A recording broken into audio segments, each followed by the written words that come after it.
As you can tell, most of our solutions start with education. Education is everything and will play the biggest role in putting an end to human trafficking.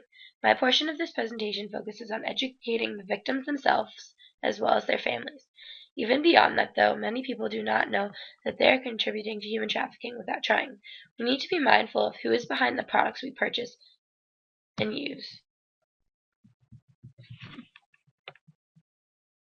Educating victims. Fact: 92% of women who were involved in prostitution said they wanted to leave prostitution, but couldn't because they lacked basic human services such as a home, job training, health care, counseling, and treatment for drug or alcohol addiction. A prostituted woman might also be afraid of what her pimp will do to her and afraid for her life if she tries to leave.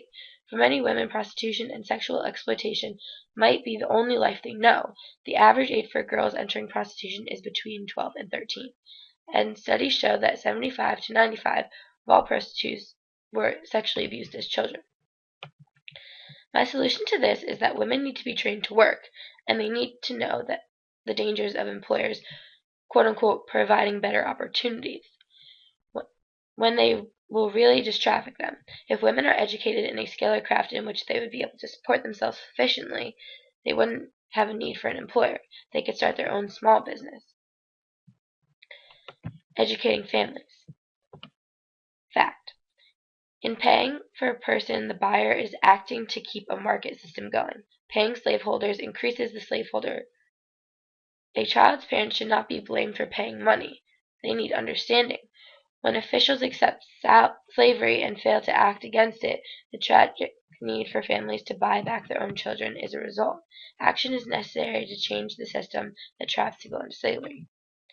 The fact of the matter is, although it may seem like the only way to get a child freed or a loved one home, we cannot keep contributing to the slave trafficking by buying back into the system.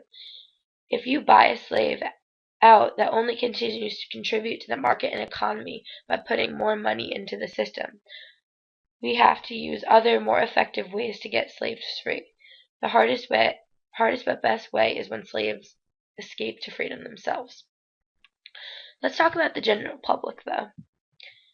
Fact: human trafficking leaves a footprint.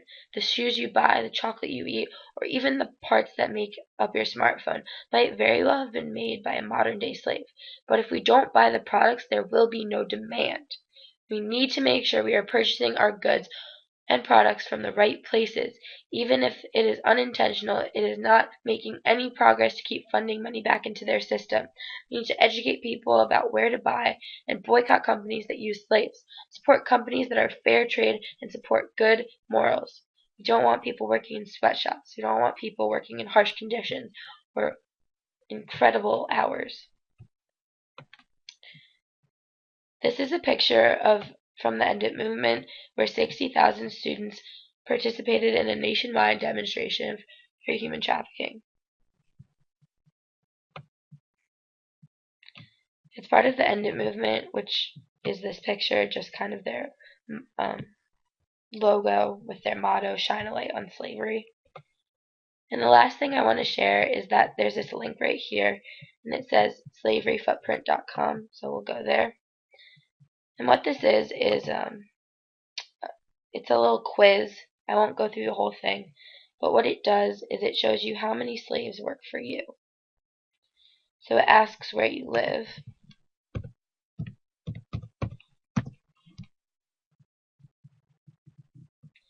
And then it continues with things like,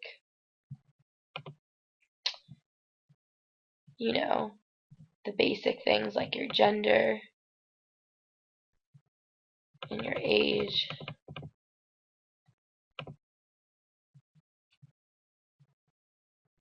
And kind of talks about, if you're supporting other people in your family, but also it starts to get into depth about what's under your roof. Like, for instance, do you have a car? So there's not really an option for a high school student, but I'd say I'm a college student, and my family has 2 cars at our household.